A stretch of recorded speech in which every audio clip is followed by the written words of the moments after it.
Hello everyone. Today we discuss about MIS development process. In MIS, the information is recognized as a major resource like capital and time.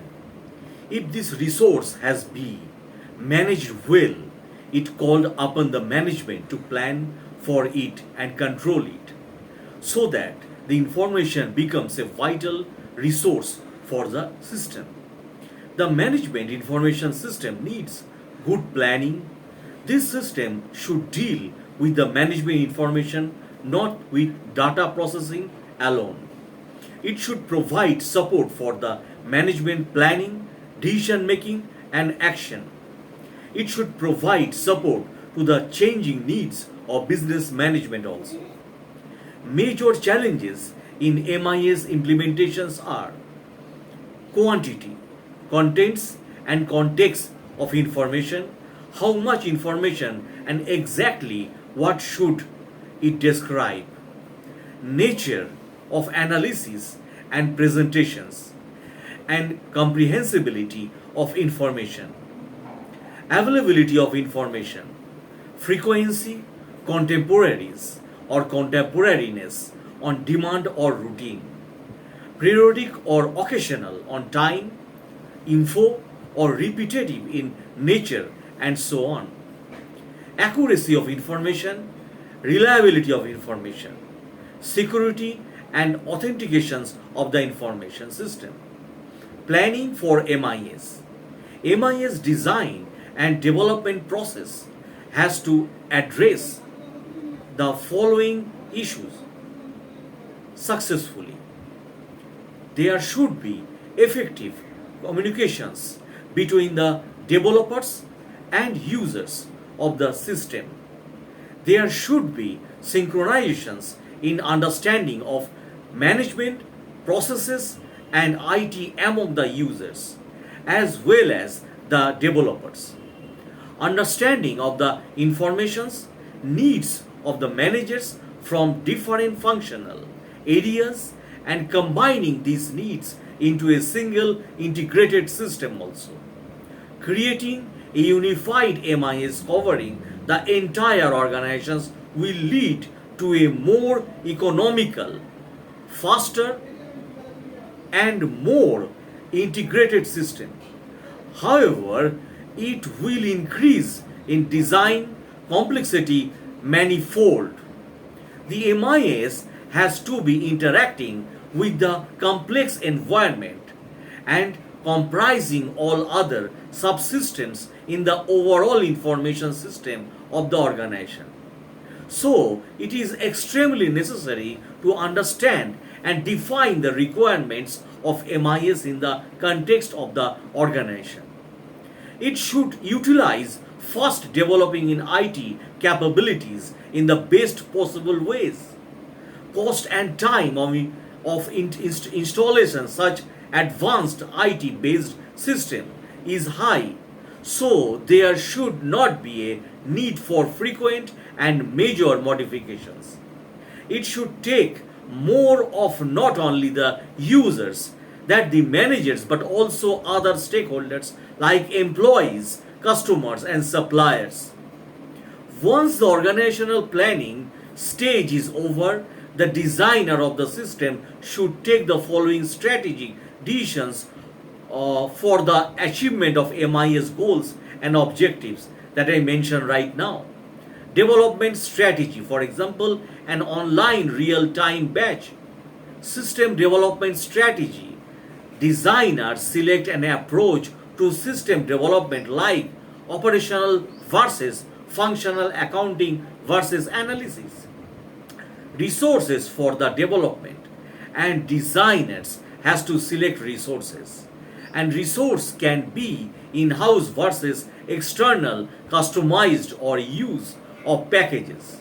Manpower compositions, the staff should have analytics and programmers. Information system planning essentially involves identifications of the stage of information system in the organization, identifications of the application of organizational ease, evaluation of each of these applications based on the established evaluations criteria, establishing a priority ranking for these applications, determining the optimum architecture of uh, IS for serving the top priority applications. That is strategic planning, requirement analysis, resource allocations, and projective planning. Now, information system requirements. So, the business system planning BSP, this methodology is developed by IBM. It defines the IS priorities of the organizations and focuses on the way data is maintained in the system. It uses data architecture supporting and multiple applications. It defines data classes using different matrices or matrices to establish relationship among the organization, its processes and data requirement. Now, critical success factor, that is CSF. This methodology is developed by John Rockert of MIT. Critical success for factor. It identifies the key business and goals and strategies of each managers as well as that of the business. Next, it looks for the critical success factors identifying or underlying these goals. Measures of CSF effectiveness becomes an input for defining the information system requirements. End means, that is EM analysis. This methodology is developed by Weaver and Davies at the University of Minnesota. It determines the effectiveness of criteria for outputs and efficiency criteria for the processes generating the output. At first, it defines the outputs or services provided by the business process. Then it describes the factors that make these outputs effective for the users. Finally, it selects the information needs to evaluate the effectiveness of outputs. Information system analysis and design. System analysis and design follows the typical system software design life cycle, that is SDLC, as discussed in the previous chapter. It generally passes through the following phases that I described right now: problem definitions, feasibility study, system analysis, system design, detailed system design, implementations, and maintenance. In this analysis phase, the following techniques are commonly used that I described right now: data flow diagram, that is DFD, logic modeling, data modeling, rapid applications development, that is RAD, objective oriented analysis, that is OOA, technology for information systems. The technology requirement for an information system can be categorized as devices, data center system. It is environment that provides processing, storage, networking, management, and the distributions of data within an enterprise. Enterprise software. There are software systems like ERP, SCM, human resource management, etc., that fulfill needs and objectives of the organizations. IT services, it refers to the implementations and management of quality IT services by IT service provider through people, process and information technology. It often includes various process improvement framework and methodologies like Six Sigma, TQM, and so on. Telecom services also. Now, system test planning and executions. The system should be fully tested for error before being fully operational. The test plan should include for each test purpose, definitions, test inputs, detailed specifications of test procedure, details of expected outputs. Each subsystems and their all components should be tested using various test procedures and data to ensure that each component is working as it intended. This testing must include the user of the system to identify errors as well as get the feedback. Now, system operations. Before the system is an operation, the following issues should be taken care of. Number one, data security, backup and recovery. Then systems control. Then testing of the system to ensure that it works bug-free in all expected business situations. The hardware and software used should be able to deliver the expected processing.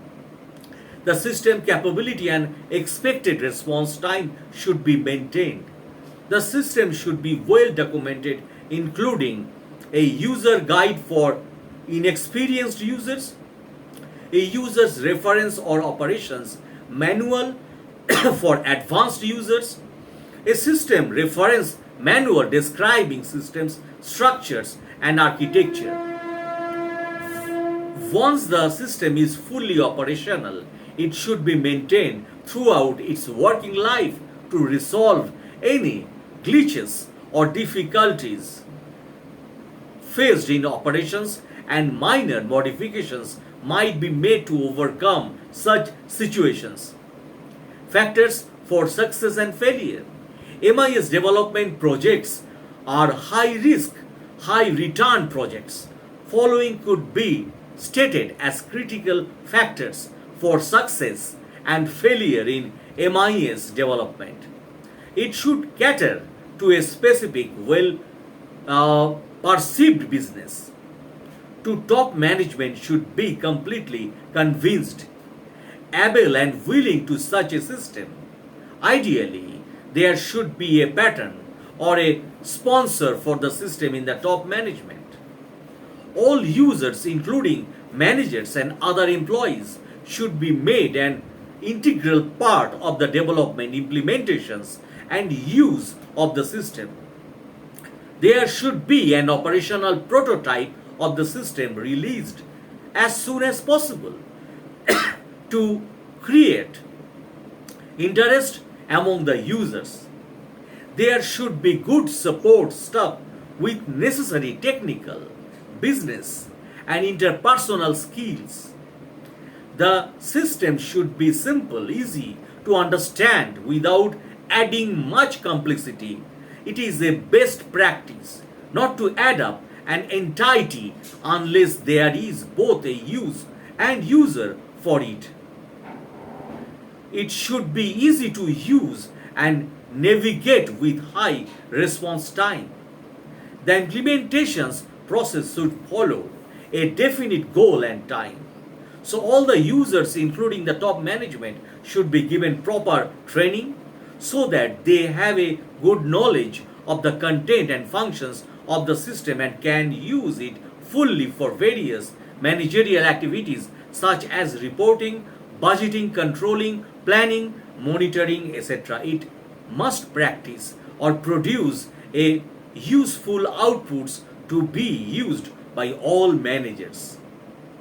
So that's the end of the video, my friends. If you like my blogs, please subscribe my channel. Thanks a lot for watching my videos. Have a good day.